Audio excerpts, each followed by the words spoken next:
Hi guys, তুমি কেমন আছো? আশা করছি ভালো আছো। তোমরা কি করছো? এই দেখো, পুজো আরম্ভ হয়ে গেছে। সবাই ঠাকুর দেখতে যেও, কেউ কিন্তু বাড়িতে থেকো না। খুব আনন্দ করবা, মজা করবা, পাঁপড় খাবা, ফুচকা খাবা, আইসক্রিম খাবা, আর ঠাকুর দেখবা। প্রত্যেক মন্দিরে মন্দিরে গিয়ে ঠাকুর দেখবা।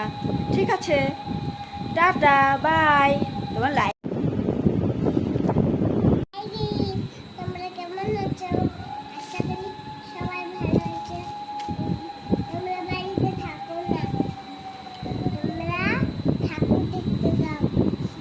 এখানে ঠাকুর হচ্ছে, তোমরা ঠাকুর দেখতে চলো। খুব আনন্দ লাগবে, খুব মজা লাগবে। তোমাদের অনেক আনন্দ লাগবে, মজা লাগবে।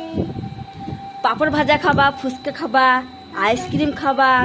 ফুচকা খাবা, তারপর আইসক্রিম খাবা, তারপর আর টাটা।